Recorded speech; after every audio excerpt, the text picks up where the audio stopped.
Everyone talks about AI and everyone is using it in some way, but do you know the feeling when you see an article or a post that says, I'm freeing up 10 hours of my working time every week with this AI system? At least I know this feeling of missing out, so I took a day off and spent one day just focusing on what can I automate as a solo founder. And I'm breaking down my simple 6-step framework so you can also do an automation day to win some time back. First step is to define the use case. So you don't want to automate just for the sake of automating or because it's fun. You actually want to solve a pain point that you have on a weekly or daily basis. So first you need to understand what the process is that you want to automate or what the use case is. And to do so, just draft like how the actual process looks like. After knowing how it looks like manually, you can track your time so that you can actually see if it would make sense to automate it at the end. So what I did, for example, before I did the automation day, I spent like 2 weeks just tracking what I was doing like every day.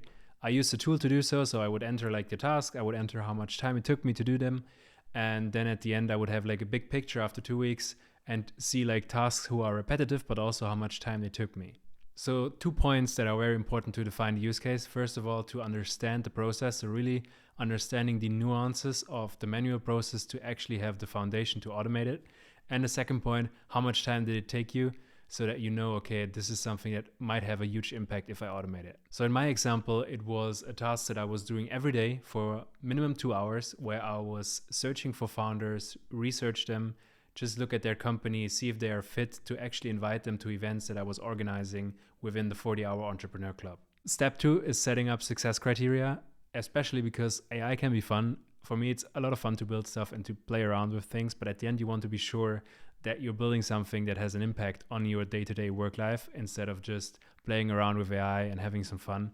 And I think success criteria doesn't have to be a fancy document or like a lot of metrics that you want to track, but instead it can also be just 2 points. The first point in terms of how much time does it save me on a daily basis, this automation, or what is my goal on how much time it will save me.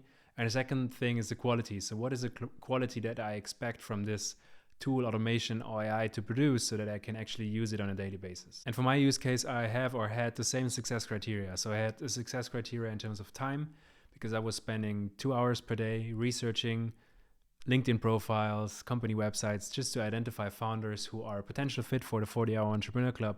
I said, okay, like if I can decrease this amount of time or work to 1 hour, it would be amazing. So this was my success criteria in terms of time. And in terms of quality, I said, the automation or the AI should have an accuracy of 90%. So 90% of the founders that the AI recommends to me should be a nice fit for the club that I was building. So step number 2, setting up the success criteria really helps you to build something valuable for your business instead of just having fun with AI. The third step is about building a quick test before you actually build the whole automation. Before you build the whole system, you first want to check if the hardest or most crucial part of it will work at the end. So identify the 1 step or 2 steps that might fail in your system, where you think, okay, this is like the most crucial part and I'm not sure yet if AI can tackle this. In my case, it was the AI's ability to check if a founder would be a fit for the 40-hour entrepreneur club. I wasn't sure about it. I wasn't sure if AI can actually evaluate if a founder profile fits to what I expect it to be or not. And I knew that if the AI wasn't good enough to do so, it wouldn't match my success criteria in terms of quality, and it would not make sense to build an automation at all, and I would go back to do it manually. So what I did to test this was going into the Gemini chat, but you can also use ChatGPT or Claude or another AI chat, and just entering the prompt that I would expect the AI to get in my automation, and then like see if the output is actually what I wanted to have. So I included like one founder profile, the startup website into the prompt, and I asked the AI, is this founder actually qualified so that I can invite them to the 40-hour entrepreneur club? And please match it with the requirements that I defined as well. So having like this example prompt with example data is like the first step for you to take to see if like AI can actually match your expectations in terms of quality. So the hard but also most important insight here in this step is that if the AI can't handle your core logic or your core task, it doesn't make sense to build an automation at all. Next step is to define a plan on how your automation will look like. And you don't have to be an engineer or AI architect to do so. You can just ask AI for a plan. And the cool thing is that you can use the 3 steps we were talking about to feed it into the AI. So you have the manual steps of your use case, you have the success criteria, and you have a first test prompt that you used.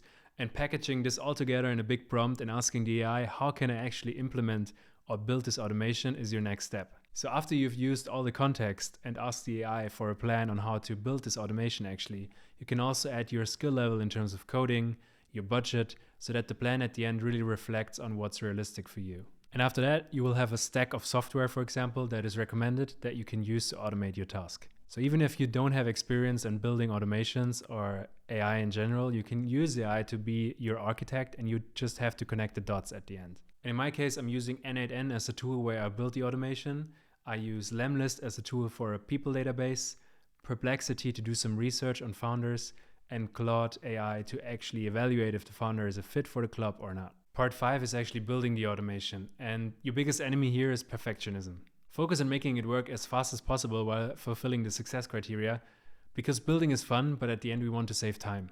In my example of building an automation that helps me researching founders, it took me around 3 hours to set up the whole workflow in N8N, and for sure there are a lot of stuff that I can build around it, like tweak it, make it better, but at the end I wanted to focus on having like the first results quite quickly. So don't waste your time here. Instead, build like a solid foundation without building the next masterpiece of automation or AI software. And I'm saying this because at the end we still have step 6, which is actually testing your automation. Scaling too fast can actually break a lot in your system, so it's very important to actually test your automation in production or like in real life. And you can test the automation by running it with a lower volume first before you scale it up to a higher volume. So in my example, doing the automation that helps me to do some research on founders, I would start with 50 founders. I would put their names and their company websites into the automation or the system and see how the AI performs. And after a few days, I would notice that there are small errors, there are some weaknesses in the system, in the prompt.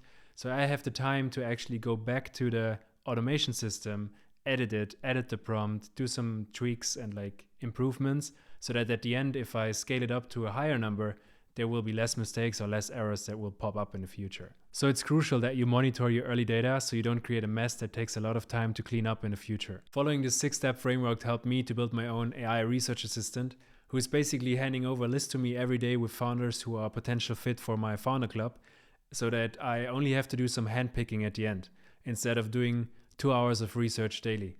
So I hope this framework also helps you to build your next or also your first automation with AI. See you soon.